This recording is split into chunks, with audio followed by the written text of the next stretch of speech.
everybody is like law enforcement. Yeah. And I was like, I want to become a dancer and work in nonprofit. And they were just like, what the fuck are you talking about? Like, What's going on, ladies and gentlemen? Welcome to another solo interview podcast of Throwing Tantrums. Today we got a different person. You know, that's kind of the point of these solo podcasts. You might also be watching this in a Move Group Grow podcast because, you know, I have a million podcasts and it just gets cross-pollinated, crossing swords of sorts for, you know, and I want to make sure that you guys get all the value out of it without having to redo it. So if it's your first time hopping onto this podcast, my name is Emeroy, your host. Founder of a social media company called Vision Paradox, founder of Temper Tantrums, and today we have Brandon. So the purpose of these podcasts, especially these solo ones, is to get to know the members of the dance company a little bit more beyond just the dance, which is one of the reasons I'm doing these solo episodes. So today Brandon's going to be sharing a little bit of his origin story, and yeah, we'll kick it off from here. Brandon, give some of the people a little bit about who you are, your origin story, how you got into dance, why you suck at dancing, but I tolerate you anyways. So. Yeah, totally. I agree with all of that. Well, my origin story. A long time ago. Back in 1971, I was born. Wow.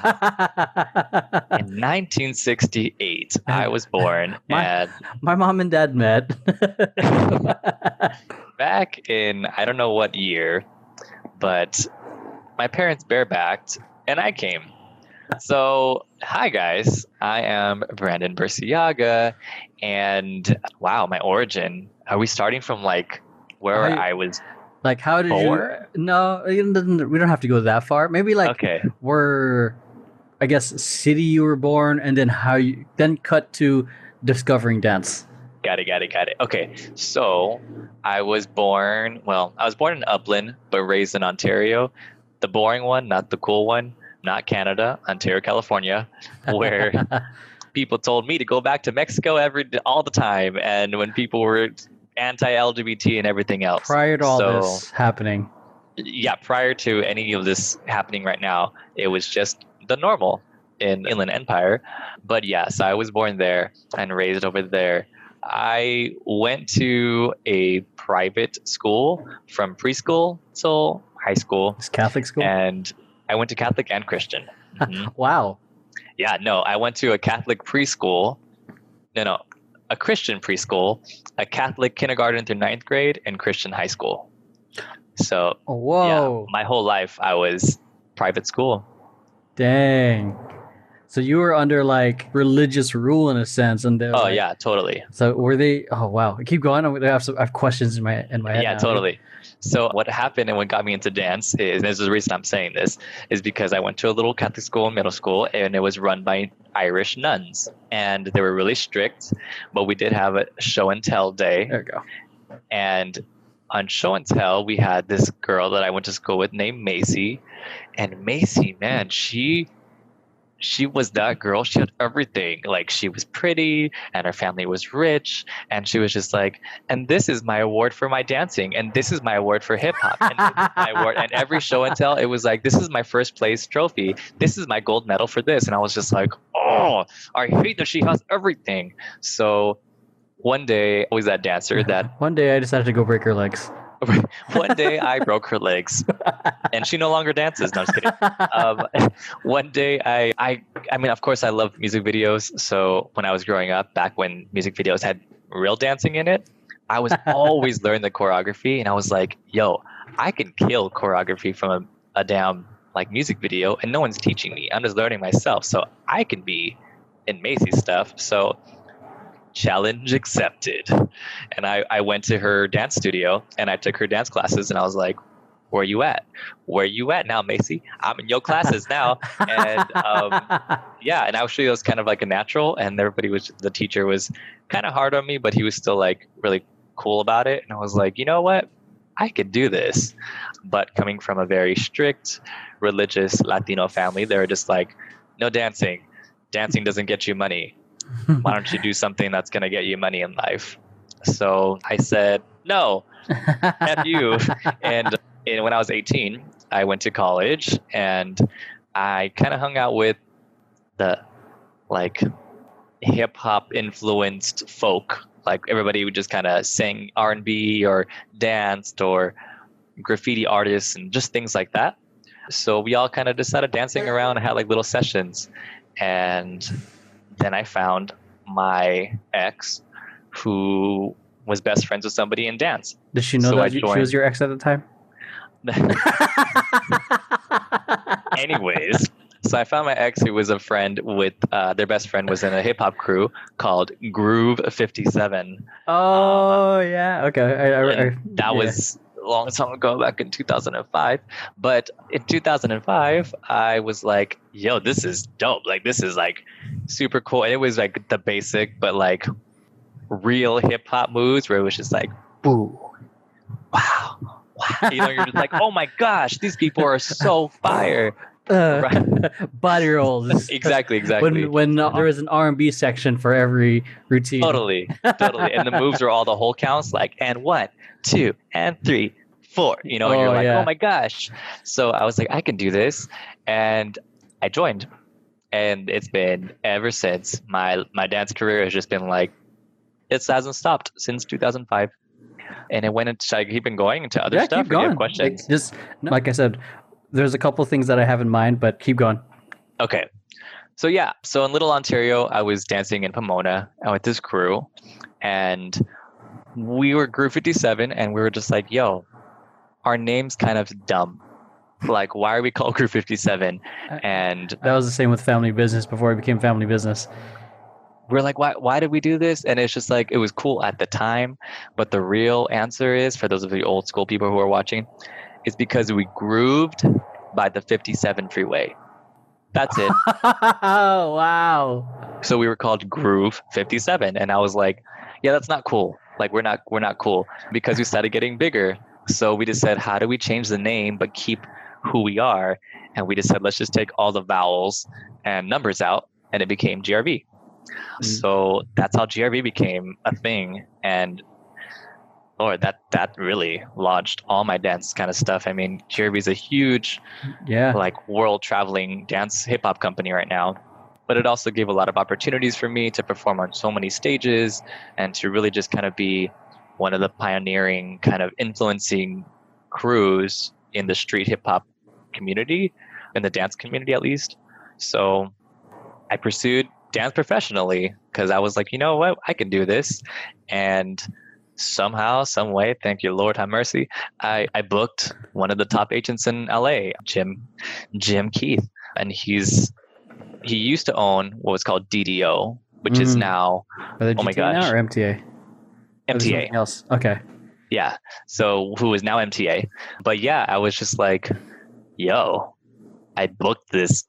I have an agent. Like, that's crazy. So I was traveling from Ontario to LA for auditions all the time. But I know that it was like a 3-hour drive sometimes because of traffic. But I mean, it totally pushed my career because I've seen and I've auditioned and booked like just random things. So like auditioning for people like Pussycat Dolls and who else? J-Lo and Beyonce. And I mean, just to name a few, like I've got to dance either in front of them personally or with their choreographers, like Rich and Tone and Fatima. Oh my gosh, Fatima, if you guys know who she is, she was named one of the best choreographers of the century. Wow. Look her up. She's been around 4 decades. She's this beautiful, strong, powerful Black woman that commands attention. And I'll never forget, I was like, oh, I'm a professional dancer. And Fatima was like, no, you're not. Because she taught the piece and auditioned in 13 minutes. Wow. And I was like, what is happening? And I remember something like that. Oh, it was crazy. It was like, okay, it's going to go 1, 2, 3, 4. Okay, again, 1, 2, 3, 4, moving on. And I was like, moving on? Like, wait, what? Like, what is happening? And then after a couple 8 counts, like, okay, play the music. Groups, no, yes, no. And I was just like, whoa. And my mind was blown. And then I was like, I'm not a dancer. I'm not a dancer anymore. Like I'm a horrible person. I remember yeah. like one of my first, like when I was going out to auditions, I remember that was one of my first, not my first, one of the crazy experiences. Like someone like taught entire like eight counts in 10 minutes. And then you're like, all right, audition time. Right. And then working with machine when they had hit the floor. With my first day in rehearsal, I had to learn an entire maybe 8 or 10 eight counts of breaking choreo in 10 minutes. And he was like, if you can't keep up, you can't be doing this. Yeah, like, machine. Fuck, I need to get this breaking choreo. I'm also not a b-boy. Seriously, no. Like, I mean, we worked with machine too, and I worked with machine on that one gig. He was no joke, man. It was like this, and this. I said it's this, and this, and you're just like, I'm stupid. Why am I so stupid? Like, you know, like it's yeah. I mean, the industry can be crazy, but it definitely trained me to just expect anything.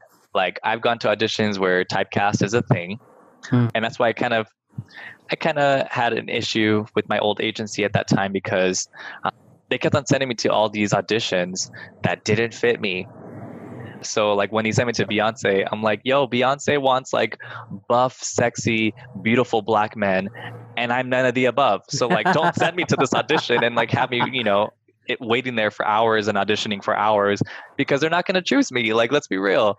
Yeah. But his thing was always like, well, you know, well, you're going to get seen, you're going to get seen, you're going to get seen. And it's like, that's cool too. There's that, but it's like almost like you could have been doing something else. Yeah. You know, more applicable. Like, give me Disney stuff because I can play young. I can look young and be like, we're all in this. Yeah, get the fuck out of here. But yeah, stuff like that. And that kind of just, I don't know, it just led me from thing to thing when it comes to like professional stuff. It changed my point of view because I started getting other gigs that weren't like music artist stuff. And I realized that you can still make money doing things that are not that. And that opened up like a whole nother category because I think the idea of people when they say, oh, are you a working dancer? That means that you have to be on tour. You have to be on movie set. You have to be on a commercial. And it's like, you can be a working dancer in other ways. Yeah. Like when I work certain gigs, they pay me $100 an hour and all I'm doing is freestyling, or all I'm doing is, you know, the cha-cha slide, or all I'm doing is like, you know, maybe 4 8 counts, you know, and it's just like, it's not necessarily a music video, but tell me the next time you got paid $100 an hour, like, you know, so less effort, like but still getting paid. Exactly. Less stress of rehearsals. Yeah. It changed my point of view of like what a working dancer looks like. But like I said, I still take everything, and I'm still learning myself. I still work with small music artists here and there. I worked in a video with like Kylie Minogue. I've done like different things. So the range of types of gigs that I've gotten over the years has really shaped me to be who I am. I always say there's ups and downs to each side, the dance community and the dance industry, right? So the community, we're so versatile. Like we can do tons of shit. Like we're trained in like tons of areas, and we can throw any music on and it's like, okay, we're whacking, we're locking, it's housing, it's hip hop, it's footwork, it's, you know, and we're just like go. Where industry dancers, I don't necessarily feel like they can do that, but industry dancers can perform the fuck out of things. They can perform the house down from anybody in the community because their presence, I mean, Lord have mercy. Sometimes they just drown anybody who's actually doing the real shit out because they just look that good. Yeah, that's what blows me away. You know Jashawn, right? From Liz? He's a part of FanBiz now. And that's dope. Blows me away because he's an industry dancer. When I think of him, I'm thinking he's going to shit on every FanBiz dancer. Oh, yeah. He's industry, and industry dancers know how to perform. Oh, yeah. Community dancers, they can perform, but a lot of them are clean. Sometimes they don't exactly extend their moves, some of them. Yeah. Yeah. And there's a third community too. I'm like realizing throughout all these years, there's the community, the industry, and there's the underground. Oh yeah, underground for sure. So like, which is a completely different scene. That's a totally different scene. And it's funny because I feel like like if you trained a little bit or like got the underground to be on stage for things, they would win everything. Yeah. I mean, because it's so raw. It's so raw and it's so like performance based. And I mean, they're usually the ones who have the tricks, who have the power moves, who have the wow factors to performances. Hence, back in the ABDC days, America's Best Dance Crew days, the street crews, in a sense, were the winners. Jabberwockies had breaking training, but also were affiliated with Culture Shock SD, so they had choreography training. Quest Crew was also formerly part of Six Step, and they also that means they had choreography, but they also had a lot of breaking. Same thing with Super Crew, which is probably the only, I would say, true quote unquote traditional breaking crew that won it out. So Yeah, totally. yeah. So but I mean, that's a good thing too. You mentioned all the different crews, but like, it's all what you take from it, right? So like, yeah, I came from GRV, which took me a lot of my hip hop stuff, and like it introduced me to Crump, and it introduced me to like Buck and like things like that. But then I've done groups like Breed, which is very like also industry choreography, and working under Elm was really, I mean, one of my the moves were very industry, but it's also so clean with a taste of community still, which I loved. So like working under Elm was great. I've done Natural State. I've done Natural State. I was on the adult crew called Neon under D Main from the 323 Army. No, 3-23. 323. Check them out. Ridiculous. 323 area kids. So stupid. I've heard of area kids. Yeah, that's them. 323 area kids. Oh shit. Yeah, I was on the adult team of that, and like that training was ridiculous. And it's like Danny, who's the choreographer for that company at that time, just trained me in such a weird way that I was like, what are you talking about? Like, it would be doing these random things where you're like, you're just gonna go like boop boop boop, and I'm like, that's stupid. But then we all did it, and I'm like, why did that look? I mean, you just changed my whole point of view now. So again, if you just really, as a smart dancer picks things and learns from every kind of style, to like, I always say moves are like books, right? So it's books that you put into your library. You can always refer back to them because it's going to be similar to something. Like when you write a research paper, right? You have different references, which are those moves that you learned in the past. Yeah, like that's why sometimes you hear dancers are like, oh yeah, I learned this from XYZ teacher, or because it's I think it's also important to know the history of the movement or anything, especially since during this time acknowledging the BLM movement. That's not so acknowledging BLM, the whole term hip hop dance or urban choreography, or people knowing their history of hip hop dance or culture in general. People are really getting called out if they truly support the movement, and like, or support, like if you are a hip hop choreographer or teacher, then you should also be technically, in a sense, supporting BLM. Because it is totally Black culture. Yeah. So it's interesting. And I think that's one of the things that for a long time was called out from the older generation, is like, you got to know your history. Yeah. And even more so now, it's been amplified, especially people who are making money off hip hop or hip hop culture in general. Yep. It's kind of like, where you at now? Yeah. So going back to your high school, like, was it like... Choose your words wisely. Was it hard? Was it easy? Was it fun? Was it shitty? Was it like very I want to say, the word coming out for me is Roman ruled, but like very rigid, like for, I guess, self-expression? Oh, well, let me tell you this. I'm going to tell you a couple of stories from my high school. So I went to a Christian high school in Ontario. Again, Ontario, where it's small-minded, very narrow-minded. Okay. So yes, we had uniforms. So you could accessorize and kind of do what you wanted to it, sort of. Like you could wear like your own sneakers, and you can wear like your own jackets and jewelry and things like that. But when it comes to rigid, I think of a different type of rigid. So 2 examples. I was friends with everybody. I've always been that guy that can just talk to and hang out with anyone. I don't care where you're from, what you look like, anything. I'm just friends with everybody. Where you're from, what you did, as long as you love me. As long as you love me. But yeah, so Brandon's when it comes to... too, in case you guys didn't know. I'm actually going to release a little song a little bit later this month, but you'll see. So when it comes to that school, I'll never forget, being that I was friends with everybody, I started realizing that not everybody liked that I was friends with everybody. So I had and this is very, very honest, I had somebody once tell me, you're kind of all right, you're not a bad person, but you'd be better if you didn't hang out with the gorillas. Talking about all my Black friends. Ooh. And I was like, what? And it was a crazy like culture shock because I went to the same school from kindergarten to 8th grade. It's all one school. So I grew up with all my friends of all different nationalities and backgrounds and everything. So I was the only person from my school to go to my high school. And I was like, oh, it's a Christian school and da da da da. Christian my ass. Like, what the hell? Like, I was just shook because I was like, I've never really experienced racism like that. So I was kind of like, what do you mean? And they're like, that person or that person. I'm like, what the fuck? Those are my friends. Like, so that kind of tripped me out. One. Whoa. Two, I'll never forget this story. In my religion class, I'll never forget. My teacher was Mr. Vandenberg. Mr. Vandenberg, we were in a religion class and they were talking about something about like being gay in the Bible and things like that. So I'm bi. I was in the closet for sure in high school. Mm-hmm. But I'll never forget there was these two guys that said, hey, Mr. Vandenberg, so you know how we just read this verse and blah, blah, blah, blah, blah. And he's like, yeah. They said, yeah, me and so, we were driving down the street one day not too long ago and we saw this gay guy and we wanted to follow him home so we can burn him in front of his house so his parents can see what an abomination they had for a child.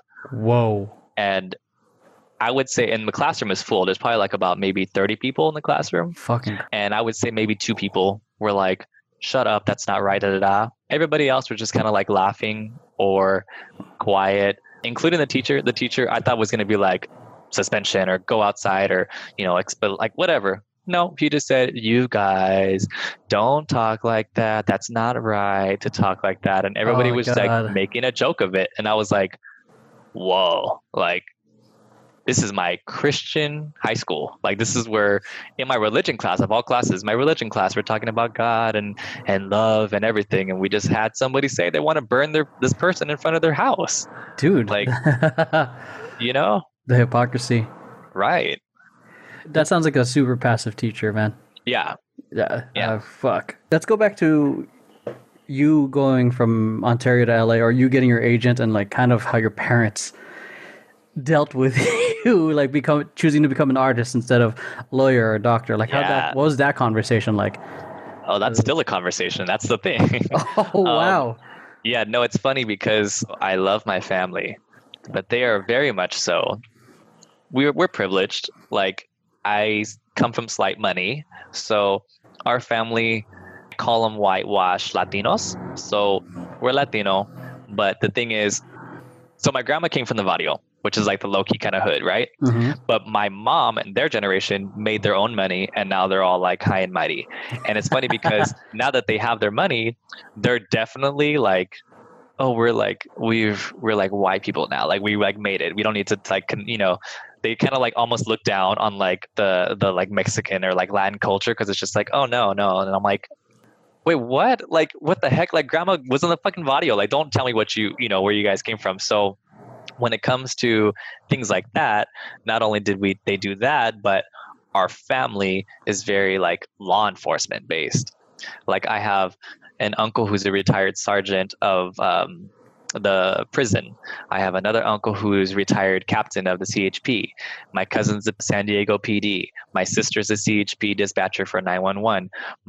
I have a great aunt or something that's like a judge. My cousin's a probation officer. My cousin and her husband are both DAs. So it's like everybody is like law enforcement. Yeah. And I was like, I want to become a dancer and work in nonprofit. And they were just like, what the fuck are you talking about? Like, what? So I was always the black sheep because everybody's very clean cut and very like, we're Latino, but not really. And I'm just like, I'm Latino. Like, and I have tattoos. Like, when I got all my tats and like all my chest, they were just kind of like, why did you get yourself? Like, why you look stupid now? And I'm like, no. So how are you going to get a job? Exactly. No, that's funny. That's totally a thing. But yeah, I mean, it was just kind of, I've always been the black sheep. So when they said, if you want to make money trying to dance, I guess, but not really, like, how long is that going to last for, But what's funny is the second I booked a job, they were the first people to be like, oh, my son's in this music video, da da da da. And I'm like, of course. You can't be you can't be showing me off and being all like, oh, look at my son, he's on TV, or look at my son, he's in this music video. Because I'm like, you were just talking shit, saying like, dancing's not gonna get you anywhere. Da, da, da. My parents still tell me, they're just like, when are you gonna stop dancing? When are you gonna stop doing all this? I'm like, when I stop making money? What the hell? Like, no, like this, I'm still making money, you know? So I think it's always just gonna be this push and pull of, you're not, why are you doing this? Eventually your knees are gonna get bad. Eventually your body's gonna break down. And I'm just like, sure, but eventually that can break down doing anything. I'd rather do it, rather doing it something that I'm happy doing, Yeah, people's bodies break down sitting in front of a computer all day. Totally. Like so bad back, or yeah. So no, fuck that. I think that's one thing that's interesting, because a lot of jobs have a clear cut way of getting there. Like go to school, all this other stuff, get the 9 to 5. Yeah. Do you think? Because I don't think I've ever asked this question. Are you guys ready? Oh, are we ready? Drum roll. But do you think the artistry life will ever have its own clear-cut path? Because for the hustle is real for dancing. Like people coming out here out of state, side jobs, like fucking auditions, side jobs, auditions, or do you think that, So I'm going to break that into 2 separate parts. So when you said side jobs and hustles, I've been hustling since I was like 16. Like I've always had a job and then my side hustle, whatever. So especially when it comes to dancing, I mean, dancing really is a hustle. And that's a major reason why I couldn't do my dance agent a lot, because the true like industry dancer life is not fun. That chasing a check and hoping that you get booked so you can hope that you paid your rent or you can hope that you eat this week, that is not fun. So after I realized, I was like, oh no, like this is not okay. So I'll never forget the conversation between me and my agent was, he was like, you got to go to this audition. And I said, I can't make it because I have work. And he's like, well, you have to choose one or the other. What are you trying to do? And I said, work. And he's like, well, you have to go to this audition. I said, no, work, because my job is a guaranteed check. There's no, I hope they're going to give me a check. It's, I went to work, you're going to pay me. Mm-hmm. So I have to choose that. So when it comes to the hustle, I understand that. So when you're talking about, how is there going to be a clear path? The answer is going to be no, because like I said, there's different types of working, right? So some people may not be the touring type or the music video type, but you're still kind of like a working dancer when it comes to side gigs, like performances, entertainment. Yeah, look at, I have tons of friends in Disney. Like that's not on tour, but they have a steady check and they have all these gigs. Well, pre-COVID, but pre-COVID they had all these gigs, just entertaining and stuff like that. So I think it's really kind of whatever you make it. Yeah, it's true. Like, because even for me, when I started pursuing dance a little bit more, 2014, I think that's where we kind of reconnected in the Rose Parade. Yeah. And then after that, not too long after that, I auditioned for a company called Antics, which is a hip hop theater company, and I've never heard of that. Yeah. Like, you get to tour, you're the star. You get paid rehearsals. Like at the time, it was like 15 an hour for rehearsals, and you get paid. It's like, this is a common conversation I've had with many dancers who've been in the industry, that like it's going to look different for everyone. It's super important that you find something that you resonate with. Like what Brandon said, like not everyone is going to be a tour dancer or a music video or like all that stuff. Like for me, I found like I'd say, I'm not saying niche, but like I vibed most with that hip hop theater company or just being on stage. Because as cool as it is being on set, it's even better to be on stage when you're the star. Yeah. So, and that's what turned me off. I didn't want to be like a behind someone performing, and I wanted to be the quote unquote star, which is why I love the. Yeah, I understand that, like totally. Which is why, like I said, I still work with some small music artists here and there, and I always tell the artists, like, look, if you're a music artist or you want to be one, just listen. You suck. Quit. You're not a dancer, and that's okay. You're a singer. That's fine. you have backup dancers to make you look better. So that job will always be a thing. So I'm always working with artists and I'm like, you don't have to dance. Like, you're not going to be Beyonce. You're not going to be like this person. It's okay. It's okay to not do that. So those jobs are okay because you have to make someone else shine. But as far as what you're saying is like being the actual person shining, it's something different. And I think I found that also in my other company, before I quit, which is Core, the Core dance crew, in a very different way, right? I don't know. So those of you who don't know what Core is, the Core dance crew was my old dance crew that we are all professional dancers, but we cosplay. So we're the first ever and still the only cosplay performance dance crew. So it sounds kind of nerdy and cheesy, but we found like a little weird niche that's it. Especially so since geek culture is so huge. Yeah. So I've had the honor of performing for Stan Lee. I've had the honor of performing at Comic-Con and Anime Expo and WonderCon, and I mean tons of things, and like meeting all these people backstage and performing at these as the kind of like halftime performances at all of these conventions. And I did it for 5 years and it was amazing. And that kind of way is interesting because you have like people, like fans that like love you as like the dancer. They're like, yo, this person is my favorite, and people will follow you.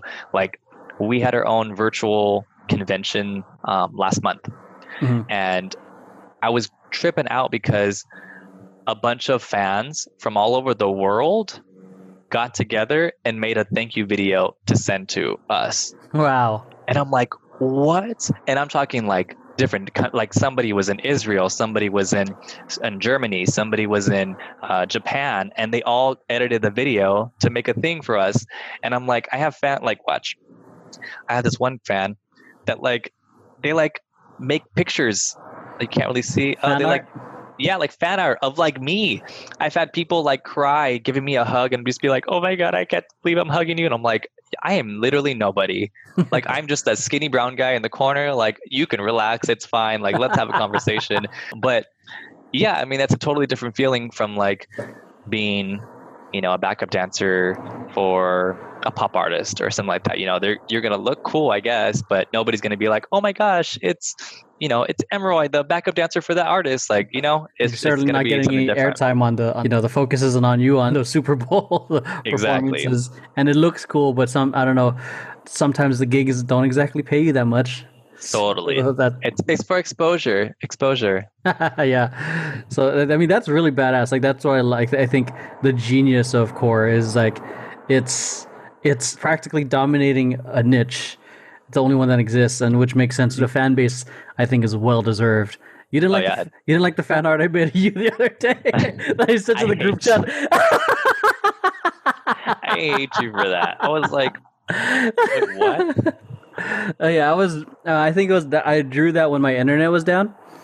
So I was just drawing. I was just looking through people's Instagrams. I was like, I need like, because those of you who don't know, I used to be an animator, and part of my, I guess, way to keep my skills sharp was to do gesture drawings, which is just drawing people in poses. So I was looking through the roster of people.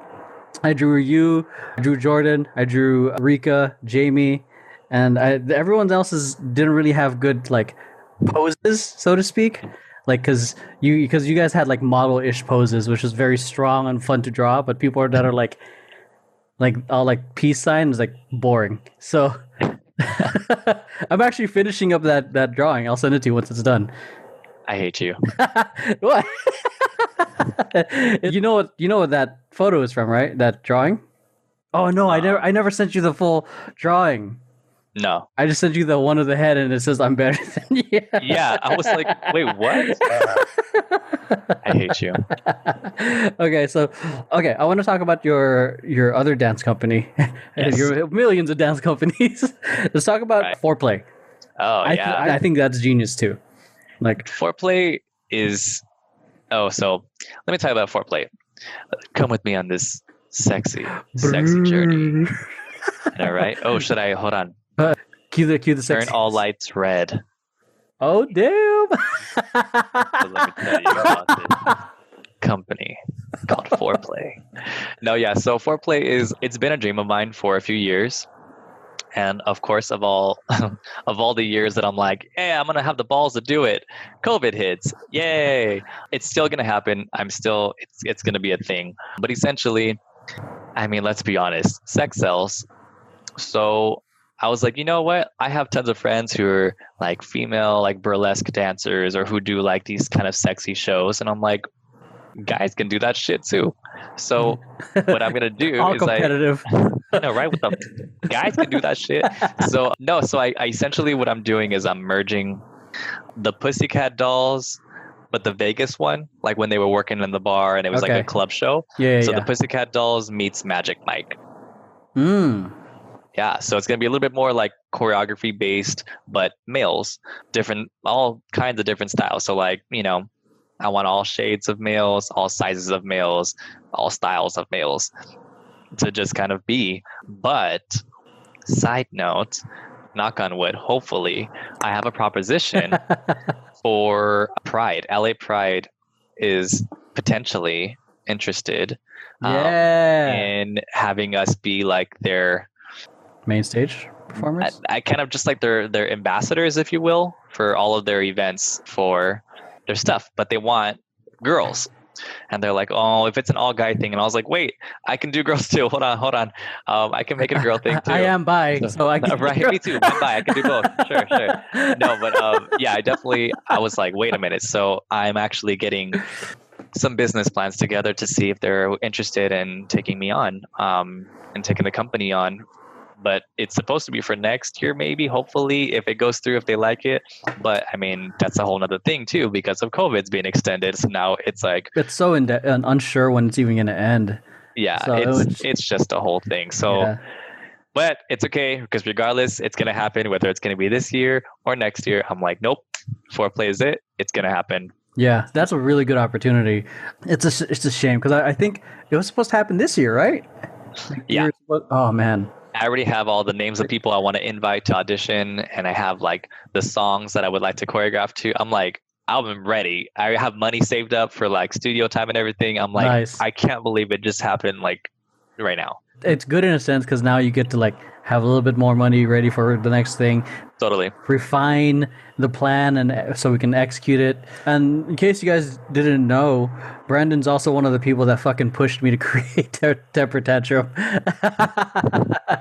We had this when was it? In January. We were freestyling in downtown LA, and one of Brandon's friends was there, and another member, Chris, we call him Tabasco, was there, and we had a very like long 3-hour conversation of why it should be a company. And so Temper Tantrum, and for you members listening, make sure you give props to Tabasco and Brandon for having that sit down and chat with me. So yeah, It was needed. so it's kind of they are the reason why Temper Tantrum and even this podcast is existing.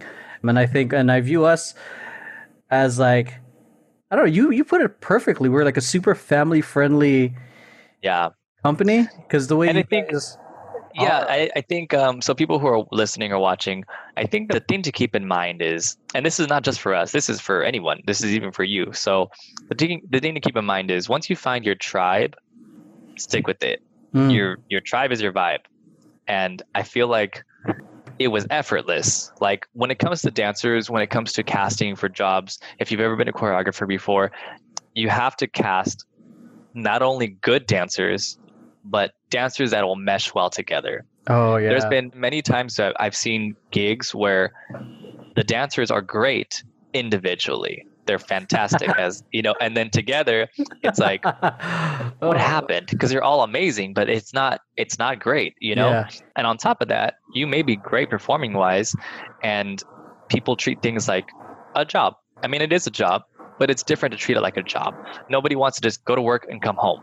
People want to go to work and enjoy it. Mm-hmm. And I feel like that's what was happening with the cast. Like everybody was just kind of like, I don't know who you are. My name's so-and-so. I love your outfit. I love your dance. Oh my God, you're amazing. You're amazing. And then it was just the end. Instead of like, because I feel like a lot of dancers are like, you know, I'm good.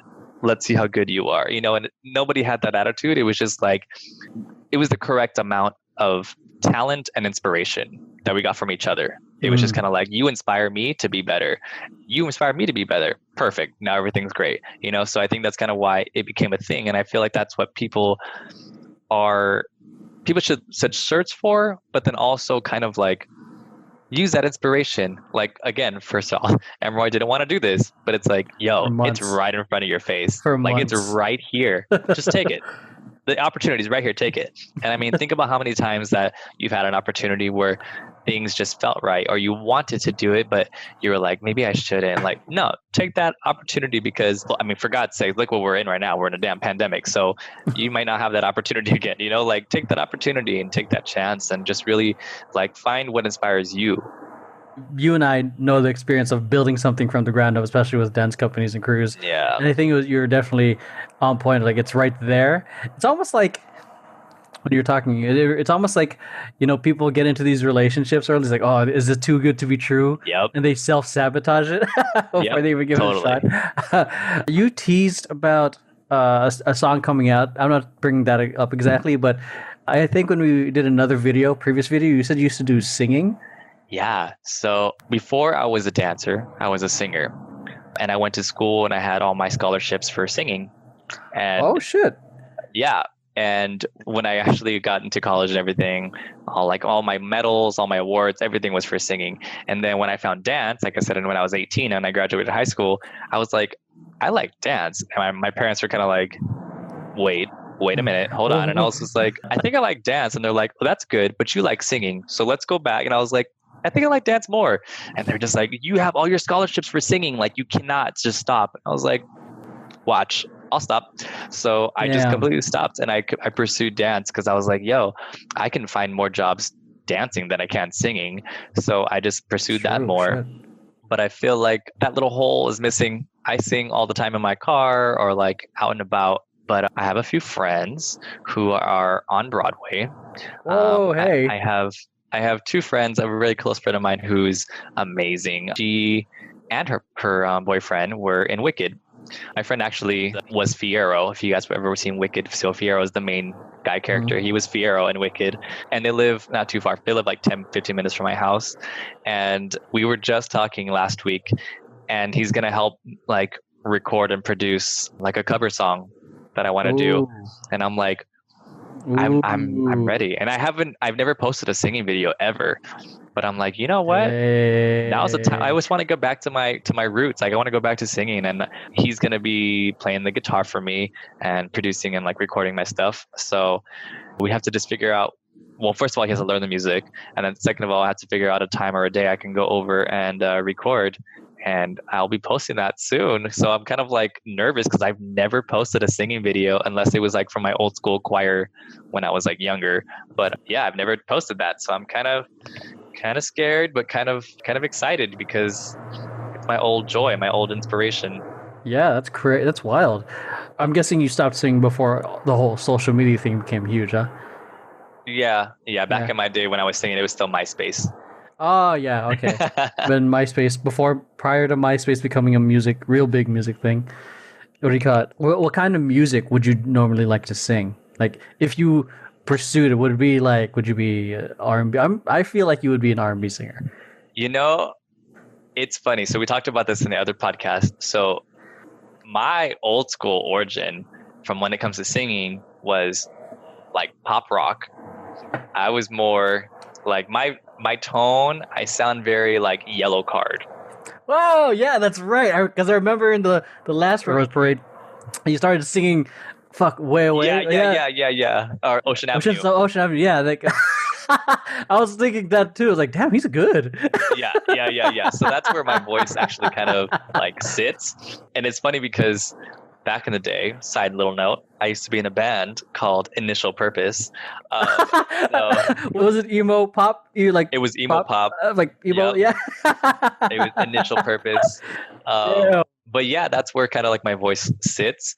But I feel like as I got older, I kind of grew out of the rock stuff. I still listen to it here and there. Like actually earlier, I was listening to Hot Hot Heat, and I was like, damn, this is a good album. But I think my stuff now is kind of like acoustic R&B or acoustic pop. Okay. I prefer that kind of tone. So I kind of sound more, if you ever check it out, Leroy Sanchez. Oh, he's dope. That's kind of like where I sit at.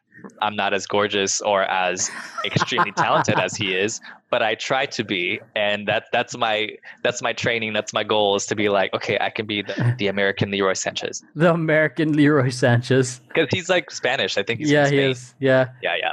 Damn. So, I mean, I'm part Spanish, and I can try to be as Leroy as I can be. But yeah, you'll see a video come soon. That's tight. Yeah. On the previous podcast, solo podcast, I said if I wasn't dancing, I might be singing instead.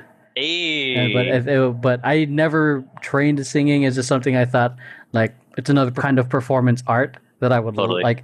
I would like to even eventually pursue. It would be more you're like Filipino. It's in your blood. just do karaoke.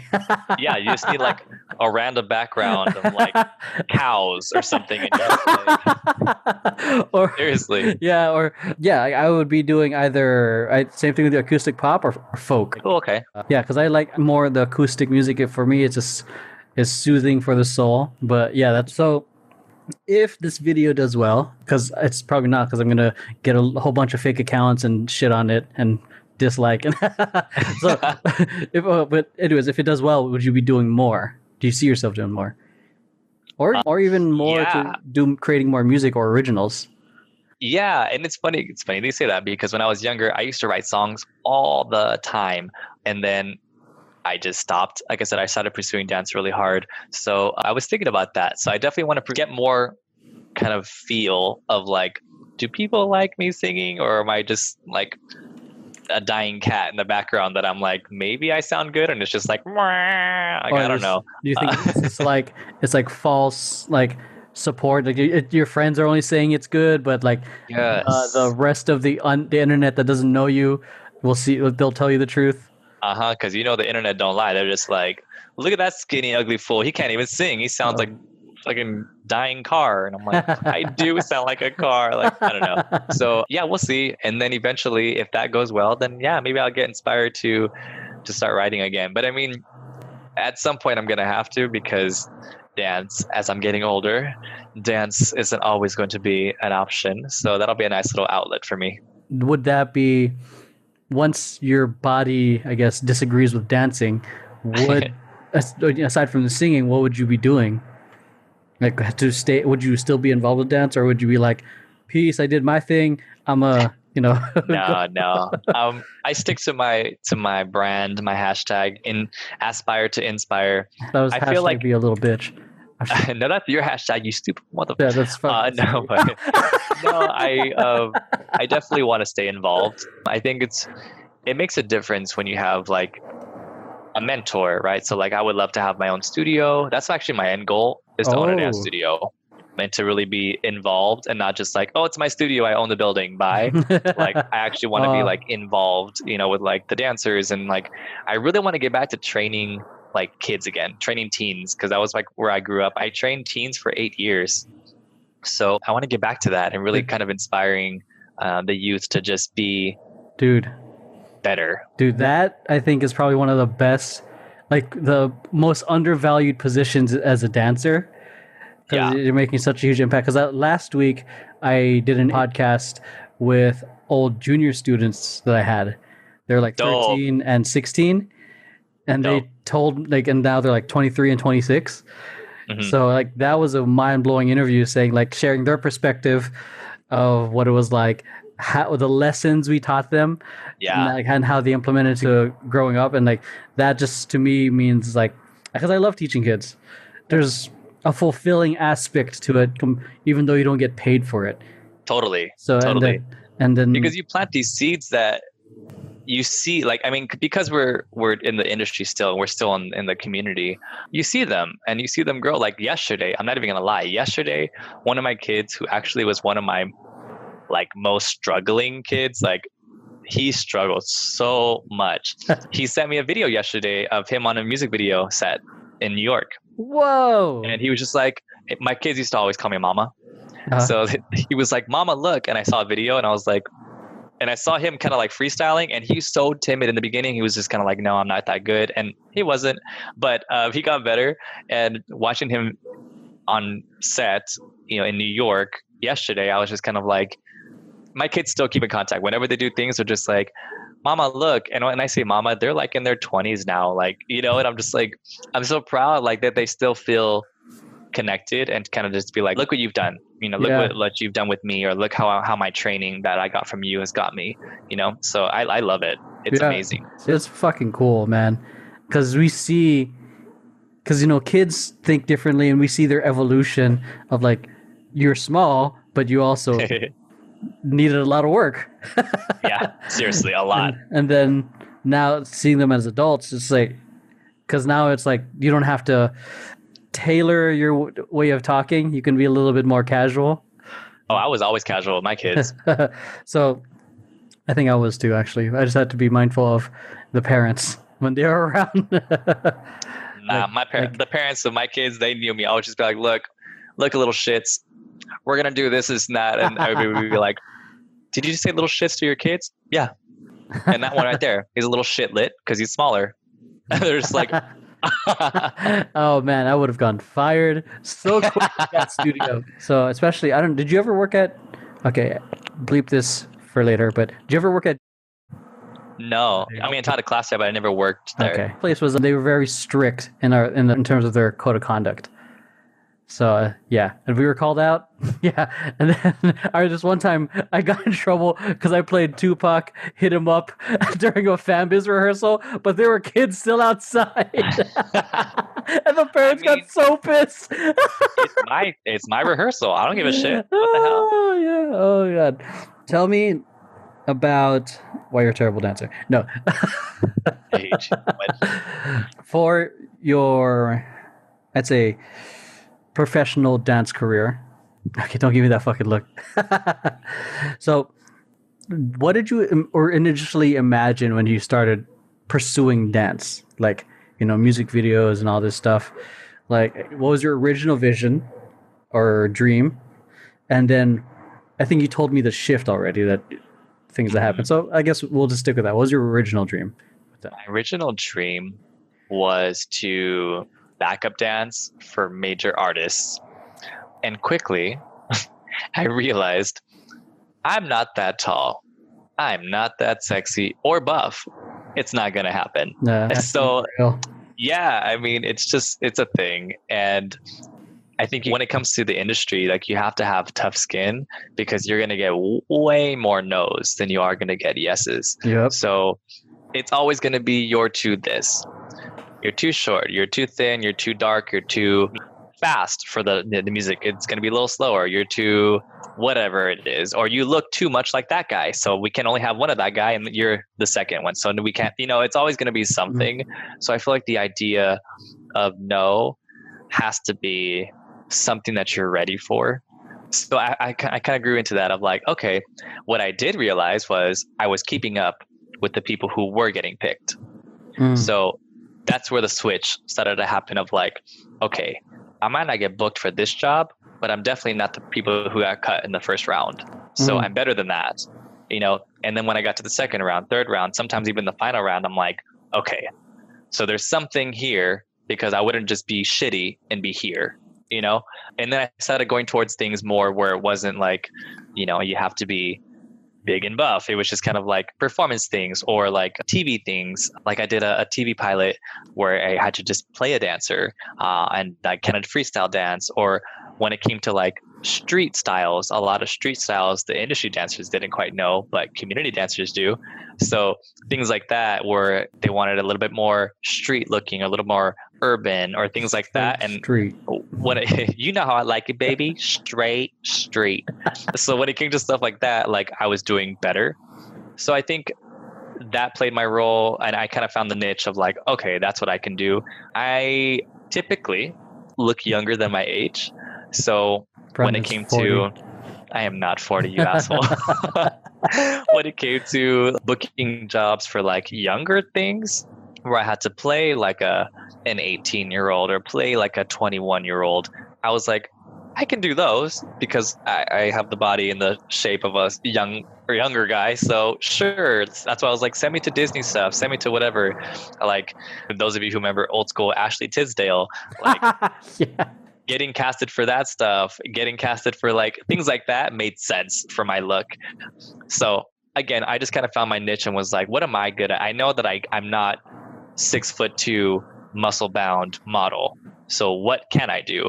And then I just banked off of that. And I think that's just kind of been what I've focused on the rest of my, even till today, just kind of like, what do I have to offer that I know that they don't?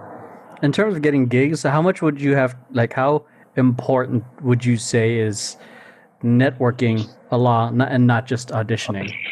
Lord, networking, unfortunately, is a large part of it, which is kind of annoying because a lot of these times, these choreographers or agencies or casting directors already know who they want to book. But for formality, they have to have an audition. But that's what's the irritating part, is that like I kind of got irritated auditioning for a lot of agencies, because agencies, you'll be number one of like 500 people for the day, and then you see who they choose, and then they only chose like 3 Asian girls. And you're like, and they all look alike. And you're just like, clearly you were looking for an Asian girl that looked like this. So then why say you want anybody? Because you just wasted everybody's time. So I feel like that was definitely a thing when it comes to getting used to that aspect. But then also connections, because great dancers become, well, sometimes great dancers become great choreographers. Yeah, true. And if you audition with people or you become friends with people and then they're a choreographer now, they're like, yo, I remember you. You were dope.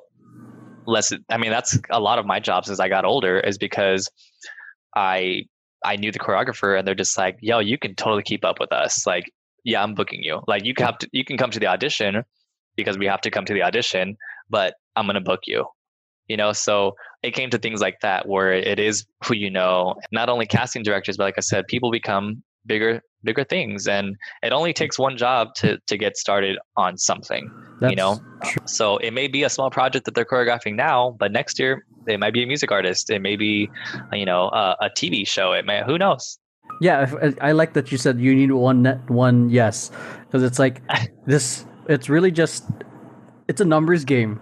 You're gonna get them, like, you can get 100 no's, but one yes could be, you know, can be the thing that starts the momentum, or could be a life-changing thing. But this isn't like basketball where percentages matter. It's just like, or anything like that. In anything for success, it's like you just got to keep shooting your shot until you just make it, and then you get better, and then you get better, and then you get better. And then even when it comes to that too, like even if it's just one job, that's one job that you can put on your resume. Oh yeah. Because somebody may have like 10 jobs that are just kind of like, oh, I did, you know, my street festival that's on my block and I did it 10 times, and you're just kind of like, okay. Or you can just say, yeah, or one time I worked with, you know, Kylie Minogue, and they're like, oh, Kylie Minogue, oh, this guy's got to be good. Okay, let's see what he can do. You know, then your credibility is more when you have larger things under your belt on your resume. So what about pursuing dance or being a dancer surprises you the most? Surprises me the most, I can still do it. That surprises me a lot. my body, my joints. The fact that I can still do it, the fact that I'm still booking things, I'm like, really? Last year, or no, I would say, actually, no, it wasn't last year. I think it was like 2.5 years ago. I booked a pop star, and my opposite was 19. Oh, yeah, sorry. I was like, yo, my opposite is 19. What the fuck? So that shocks me. But then it also shocks me on how things change, styles change, dances change. Yeah. So like trends. Gotta hit that whoa. Yeah. Like what? I'm like, okay, so what's the whoa here? Okay. What is this? What is this? Is your choreography even relevant? Exactly. No, that's totally the thing. So you have to be relevant, because I mean, things change, times change, styles change. So are you going to change with it? Or if you're a really good dancer, then the things that you do are timeless.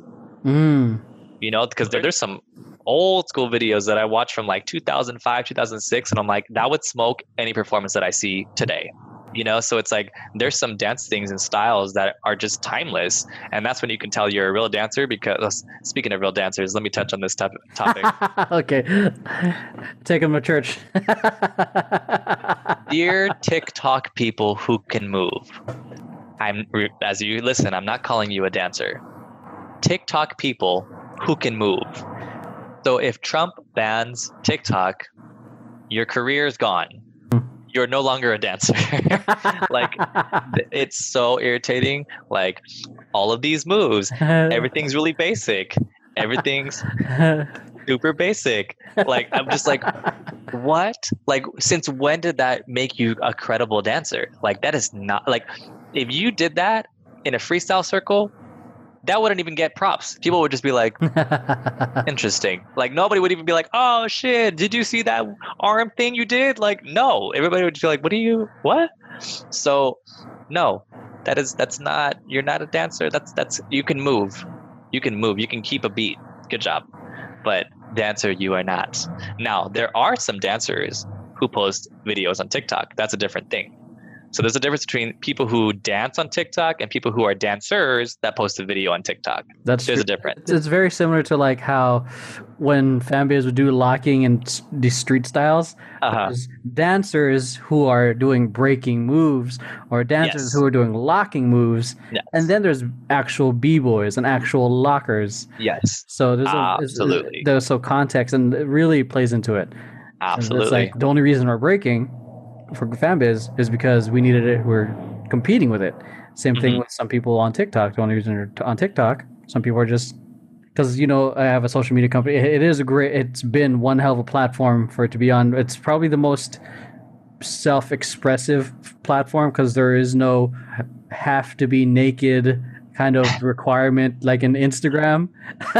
I think the expression is much more broad versus Instagram. But as a dancer, like it is kind of cringy, but I'm coming at this from so many perspectives as someone who, this kind of self-expression didn't exist when we were kids, and you were called gay or FAG for dancing. I like that it's kind of a platform for all genders and sexes to be expressive. So like there's talks, but in terms of like now in the context of dancer, there's a higher bar than just learning how to do the fucking renegade or I'm a savage, all that shit. That damn song was like nails on a chalkboard for me because I'm like, I liked the song, but all I pictured in every time I heard it was now, I'm a savage, yeah, messy, bougie, rich. I'm just like, it's like burned in my head. Like every time now, I'm just like, just stop the song. It's irritating. I almost feel like it borderlines choreography.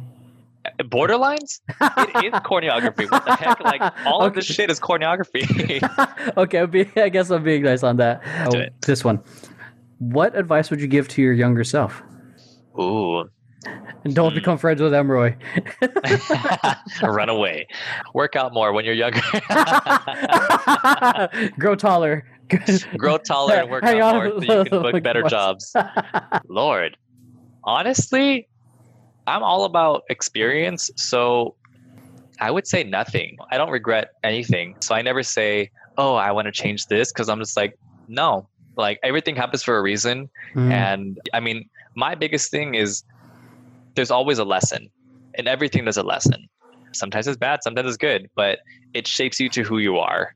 And I feel like everything that I did in my life has shaped me really to be like who I am and what I stand for and what inspires other people. So I'm just like seeing the inspiration that other people have gotten from me and me kind of seeing how what I can do for myself. I'm just like, you know what? I did that. And I did that because of me, because of the things that's happened to me, because of what was told to me, what was done to me, what was, a barrier in my life, what's still a barrier in my life. Like everything is helping me. I think you're the first to actually just say like, oh, let's keep it all the same.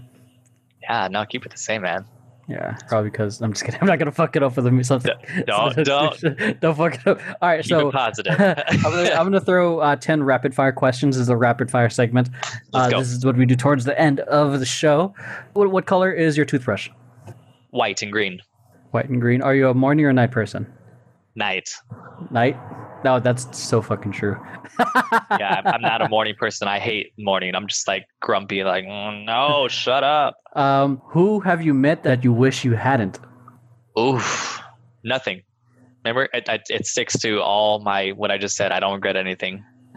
And that's, ladies and gentlemen, is how you know he's a liar. So, Wow. what would you do on Mars for fun? On Mars for fun? Search for aliens. What foods do you dislike? Fettuccine. And yeah, mainly fettuccine and eggs. I don't really like eggs too much. My heart. Weapon of choice. Oh, weapon of choice. Ugh, crossbow. Ooh. Where would you want to retire? Oh, Spain. Ooh, that's a good spot. How do you define happiness? It's somewhere between too much and too little. Oh, like that one. Your greatest failure. Greatest failure. I feel like these aren't even rapid fire questions anymore. Right? Now this is like some in-depth shit over here. Greatest failure. Our friendship. Cheating and dealing with a toxic relationship longer than I should have. That resonates with a lot of people here. Favorite memory? That's the last question. Favorite memory? Oh, favorite, but it's kind of like sentimental. My grandparents were like super in love with each other. They were married for like 65 years. Wow. Seriously, yeah, it's crazy. So my grandpa was very quiet. He was a very quiet guy. Once in a while, he would crack a joke, but my grandma was the very kind of loud, laughing, loving person. Oh, wow. So when she died, my grandpa he used to always sing a song to her, and I was like, wow. So the song before she died, he would sing to her was it's a song in Spanish called Hasta la tumba, which means like until the tomb, until you die. So he used to sing it to her all the time, and then she died, and then he would still sing it to her. And he was getting old. He was like 90 something before he died. So one day we were talking, and he had a lot of dementia. He couldn't remember a lot of things. But one day I was like, Grandpa, what's the song you used to sing for Grandma? And he remembered that song, and he sang it to her. Like he sang it to the heavens, like to her. And I was just like, I just got like chills. Yeah, like he was just, and he sang it to her, and he wasn't even sad. He wasn't even like, my wife is gone. Like he was just like, he truly believed the song, like until death. Like I'll see you soon, until death, and it was crazy. So that's one of the like favorite memories, is like him singing, my little old 90, I think he was 92 or 93, like year old grandpa that was like singing his love song to his wife that he had for 65 years. That's fucking wow. That's cool. Yeah. That's like fucking The Notebook kind of shit. Seriously, I was just like, and I was like trying to keep cool because I don't want to trigger any kind of dementia stuff. So I was just like, okay, wow, I'll be right back, Grandpa. I want to go outside. I was just like, oh my God. Yeah. Damn. All right. So last two questions. What's up? What do you think your 80-year-old self would say to you now? 80-year-old self would say to me now, keep going. Keep going. It gets better. All right. You ready for the last question? Yeah. All right. What? I don't even know if I should ask it. Uh-oh. No, I'm just kidding. I'm just trying to get the audience to be like, what is it? Well, they know the question already, because assuming they've been listening. What do you want people to say about you when you're gone? I guess it kind of sticks to, like I said, what I want, what I live for, like that I was always kind of encouraging, positive, and inspiring in anything I do to any person. Like I want to be known for being that person that anyone can go to, that kind of created this culture of positivity and encouragement. That's it. Where can people find you online to stalk you, send You can DMs? find me on TikTok. Facebook as Brandon Burciaga, or you can find me on Instagram at this little link right here. So it's D as in dog, B as in boy, L, the number 0, Brandon, double O, Brandon. Yep. It does not stand for Diablo Brandon, which is what I thought for the longest time. But that would be kind of cool, Diablo Brandon. I like that. But Because no, the it's double goatee, O, so I was like, oh, like the devil, Diablo. You should one day for Halloween just be dressed as your Instagram handle. Wait, that's good marketing. What are you supposed to be? My Instagram handle? On my Instagram. Diablo. All right. So, that is it, ladies and gentlemen. Make sure you give Brandon some love and support. Give him a follow. All the links are going to be in the description down below. With that, we appreciate you guys for listening. If you like this video or podcast, make sure you hit like, subscribe, share this with friends who you think might find it beneficial or even entertaining. I hate you so much right now. And that's it. Have an amazing day, night, week, month, rest of the year. Survive it. Put on your mask. Go vote. And we'll see you guys later on. See you in the next episode, and we'll see you soon. Peace.